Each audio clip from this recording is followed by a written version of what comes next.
Hi, guys. Happy New Year.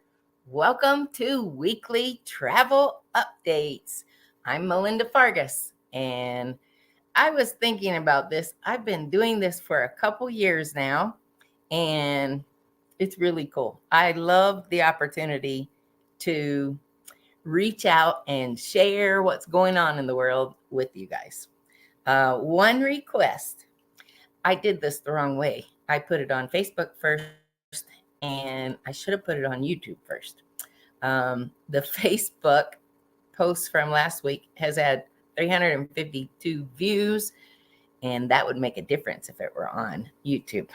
Oh well, I am ready for more in 2024. So here's my theme: 1% more. I'm going to exercise 1% more. I'm going to eat 1% less. I am going to do 1%. Just think of that little bit of extra that we could do to make a difference. That's what I'm going to do. More in 24. So a lot has gone on. We are up in the mountains. We did a family gathering. Both my brothers, Kevin and David, and all the kids, or the grandkids, and even my grandpuppy Finn was here. So I will be posting some new pictures. Today was really the first day just to chill. So Mom and I slept in. Everybody else has gone home, and we're going home tomorrow. So welcome. I did the show during the pandemic as a way just to keep touch with people, because at the time you couldn't travel anywhere. Protocols for cruising was different every week. This cruise line allowed it, that, Anyway, now I share what is the latest and greatest, or what I can find during the week. And with the holidays, family is truly, truly important. So a lot of family vacation spots have been on my radar. And a lot of places, hybrid working is still out there. And there are a number of places, from the beautiful white sands of Clearwater Beach to the rugged mountains of Lake Tahoe, places where you can work and get away at the same time. So that's how I got started. I am going into 40 years in the travel business this year, and Action Travel is going to be 34 years old this year. We started in 1990, and we're excited that the Lord has seen us through.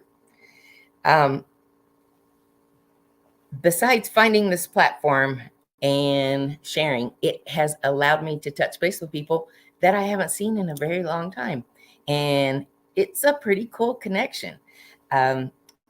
I went to Las Vegas in November, and I'm going to have several vendors who own properties or manage that property or event space come visit with us.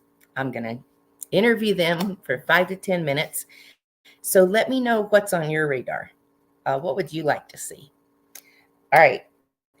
We just got over the holidays. 115 million travelers flew. We broke all records. 2019 was the largest we'd ever seen. We broke all records this weekend. And it seems like, other than the Northeast, who is still struggling with weather, it looks like everything across the rest of the nation is pretty good. Lots of delays, but no major cancellations. Nothing catastrophic happened. Thank you, Lord. This time of year, I was trying to find what is, according to the experts, what's going to be big. What's going to be big is exploration cruising, Antarctica, the Galapagos. Family travel is still exploding, and it's multi-generational. On our trip to Alaska, which is July 2nd to the 13th, we are going to Alaska, and it's a multi-generational group. we are terribly excited. It's on Princess Cruise Line. It's on the Royal Princess. And if you have interest, please drop me a note. I put some information right along the bottom that you can reach out to us. Oh, and I don't forget, press 2 for Whitney, because Whitney is really fast, much faster than me. I am excited to share with you another exciting, adventurous kind of trip, and that is rail travel. I mentioned it a few weeks ago that the Belmond, Belmond group, who own the Orient Express, have a journey around Scotland. 7 days round trip to Edinburgh. Goes all the way around the country. I really, truly want to do this. I have a couple travelers who want to do it too, so we're working on that. But I found something this week, and I am amazed. Tell me, I want to know, the 5 people who I can see that are watching, tell me if you had heard of this. There is a hush-hush luxury train called the Maya train, Maya, and it is going into the Yucatan Peninsula, like towards Cancun. Just this week, it had its inaugural double, one going one way and the other going the opposite direction. And the president of Mexico, whose name is Andres Manuel Lopez, I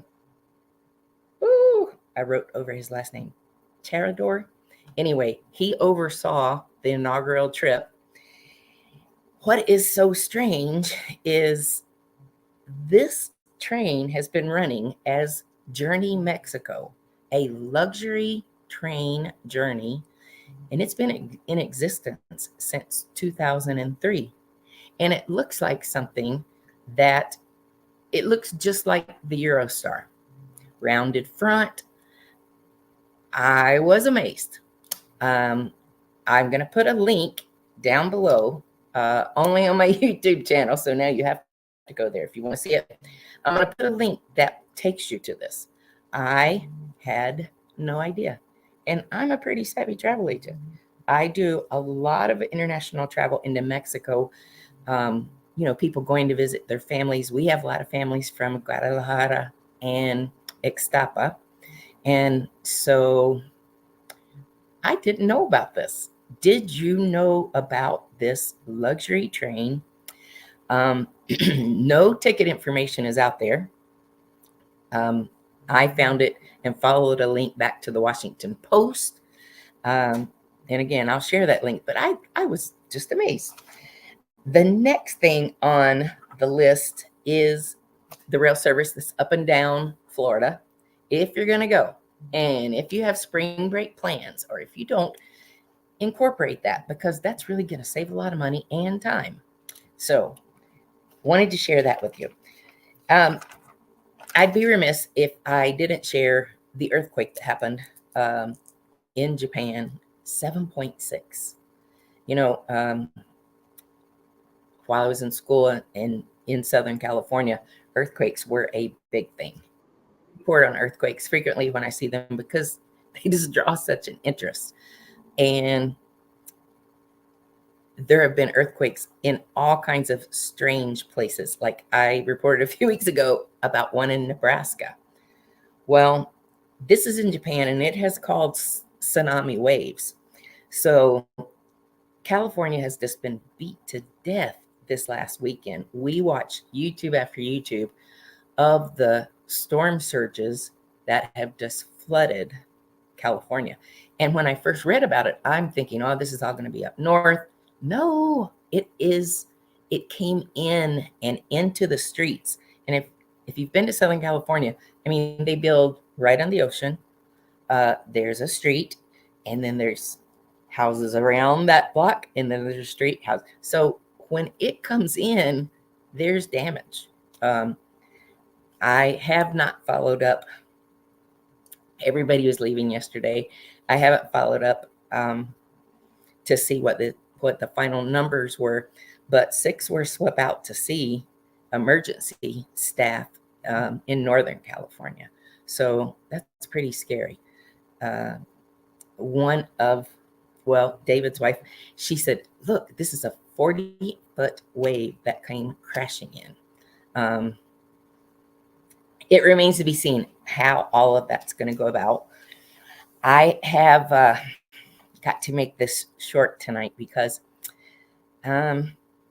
speaking of Southern California, my stepmom that you guys have helped me pray for, she passed away yesterday morning at about 7 o'clock. And so she spent New Year's in heaven with her grandson and her husband and other family members.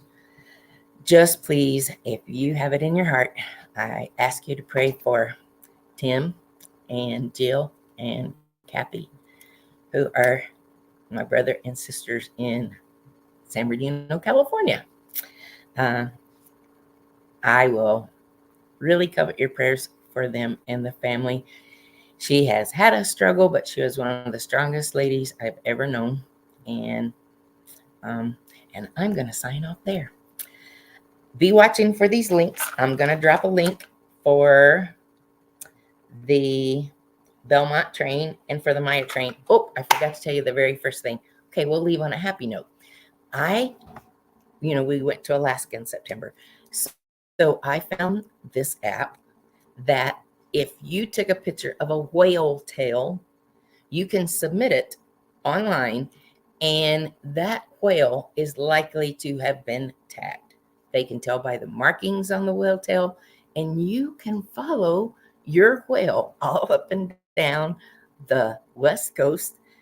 Typically, the whales that I saw went from Alaska all the way down to as far south as Acapulco, Mexico. Some went from Alaska to Hawaii. Wonder if one of my whale tails, if it will end up in Hawaii. Anyway, if you follow this link, you can upload your picture, and it does a database search, and it gives your whale a number, and then you get notifications when somebody else is taking a picture of that whale and where it might be. I just thought that was cool. And in 2024, I want to share some fun things too about travel. It can be grueling. It has not been as much fun to travel in recent months. And actually, since the pandemic, it's just not been as fun as it used to be. But if you go out with a great attitude and you try to be a positive person, you get more positivity back. Gone are the days of those people getting up and demanding things, because airlines and people in the industry just don't accept it anymore. They tend to put you in your place. Well, guys, I am going to say goodnight. Happy New Year, January 1st, 2024. Go with us to Alaska in July. Keep a watch out on our YouTube channel. Weekly Travel Updates. Melinda Fargas, YouTube. Go subscribe. Doesn't cost you anything. I appreciate it. And pray for our family. Thank you so much. Ciao.